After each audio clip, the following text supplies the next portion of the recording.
Good morning, 7th grade.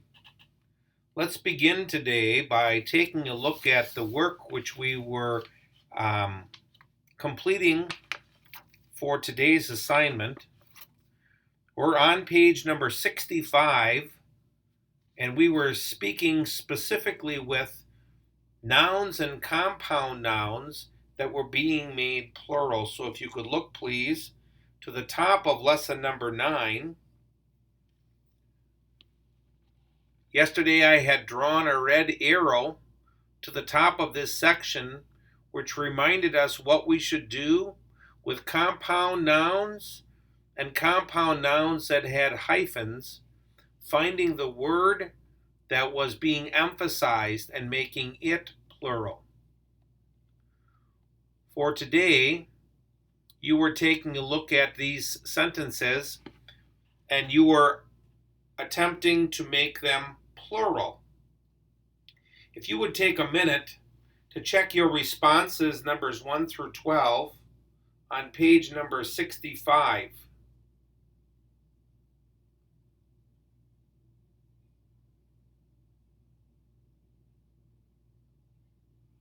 If you have a question concerning any one of these items, again, make a notation in the side so that you can remember to ask me about it at a different time.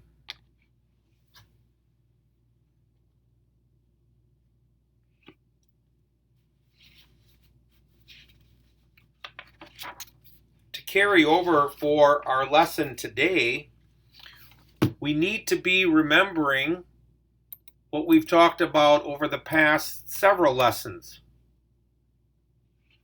We are going to be talking about comparing and contrasting plural nouns, possessive nouns, and then contractions, which aren't nouns at all, but the reason we want to look at them is because they do use apostrophes, and we want to be certain that we don't select them as nouns. Before we go any farther today, if you would please put your first and last name, class number, and date on the top of page 67, lesson 10, which will be today's work. Thank you.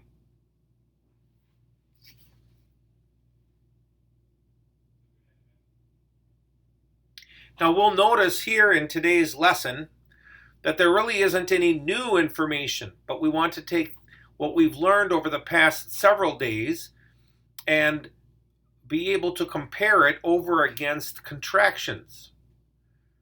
The examples on the top of page 67 should clarify this for us. Example sentence number 1, the farmers harvested the corn. You'll notice that farmers is a plural noun. Farmer ends in S, no apostrophe. Then, the farmers' harvests were plentiful. Now, I notice that this has an apostrophe. Where does the apostrophe come? After the S. What did I learn yesterday? If it comes after the S, it's plural.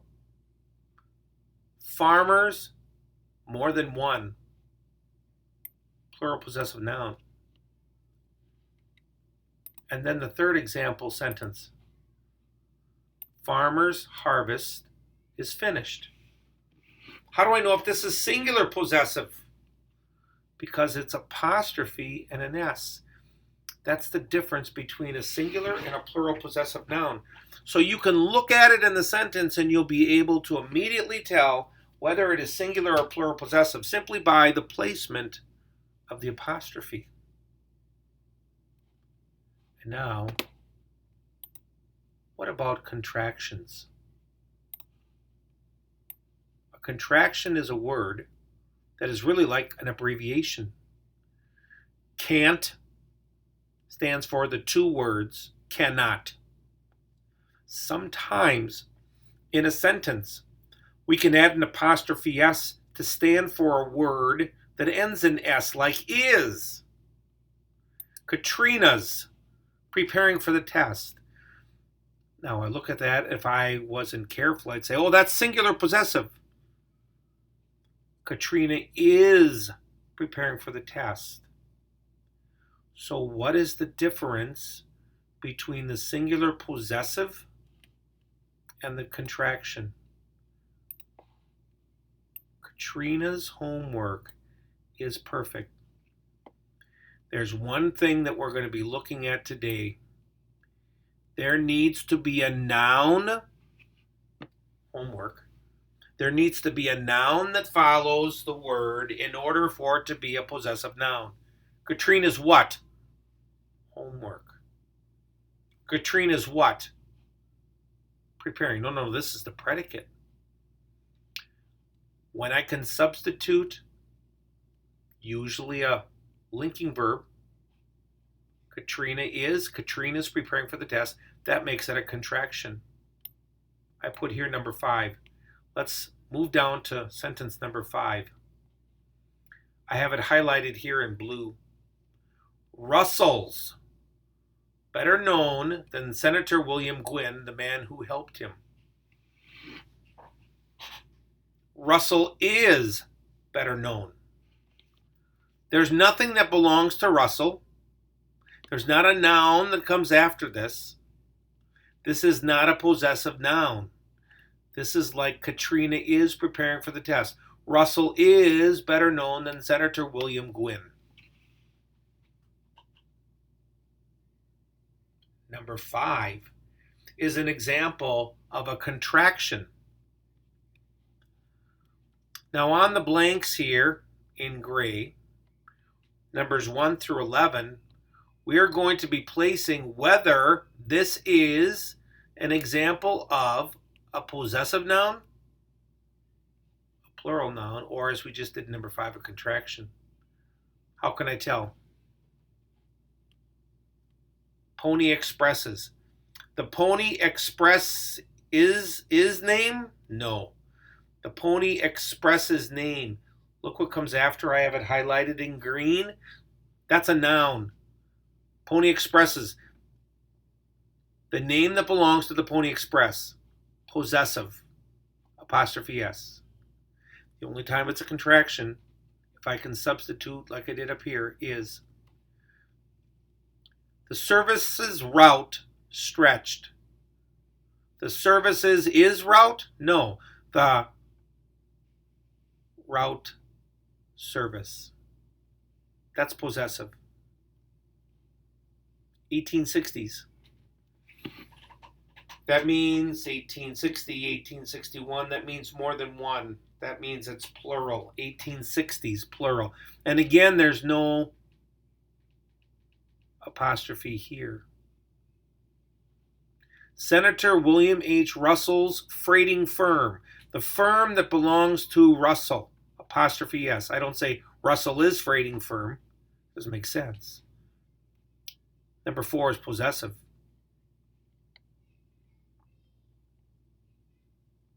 Number 5. We did this one before. Russell is better known. Number 5 is a contraction. 6. Prices. No apostrophe. It cannot be possessive. It cannot be a contraction. It's plural. If there's no apostrophe, it's plural. When it comes time for our test next week, this is one of the items that we'll be needing to remember. Am I a singular noun? Am I a plural noun? Am I a possessive noun, or am I a contraction? 6, plural. 7, plural. 9, 11, plural. How do I know that? Because there's no apostrophe. It's not possessive, and it's not a contraction. Then what about number 8 and number 10? In green, after riders and famous riders after expresses, we have nouns. The equipment that belongs to the riders. The riders expresses riders. They belong to the express. Belongs to the writer. These are possessive. On the top of page 67, we have some great examples which show us the difference, where we can compare and contrast. That's my takeaway. I need to be able to compare and contrast. I need to distinguish. It means tell the difference between. Is the word noun, singular noun, plural noun? Is it a plural possessive or is it a singular possessive? Turn the page. First, last name, please, on the top of page number 68, class 7, and today's date.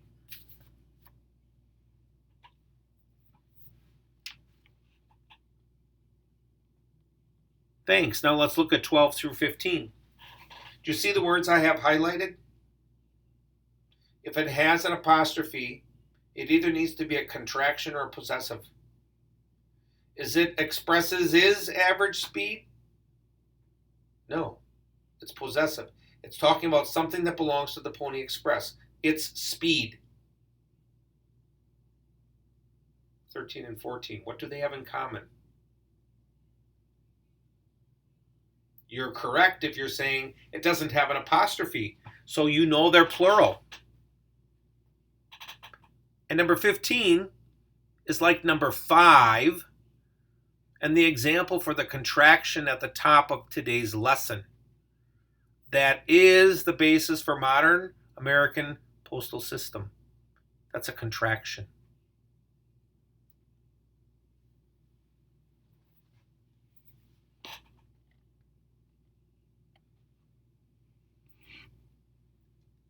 Let's put this into practice.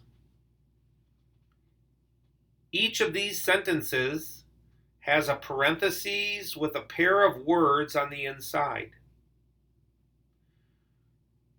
Your job is to determine which of the words are you going to take.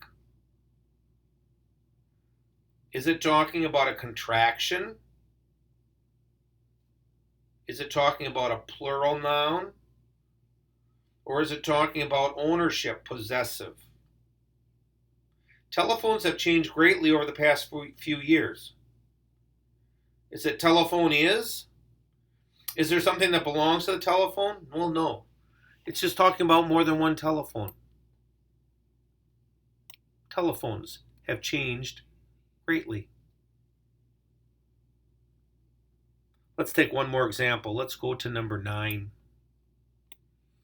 Business executives' travels are simplified with this technology.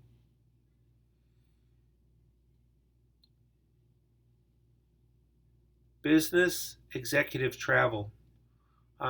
This is the subject. This is a noun. And I have a word that comes before the noun. Does something belong to the executive? Well, sure, it's the travel. It's the executive's travel. Possessive followed by a noun. Your assignment, please finish the remainder of the numbers 1 through 16 on page 68. Tomorrow, we're going to spend some time reviewing. We'll take a look at the different kinds of nouns that we've had: proper and common, compound, possessive, plurals, and then contractions, which aren't nouns. These items will find their way onto our test next week. Once again, please complete this page, numbers 1 through 16. We'll continue tomorrow with a review. Have a great rest of your day.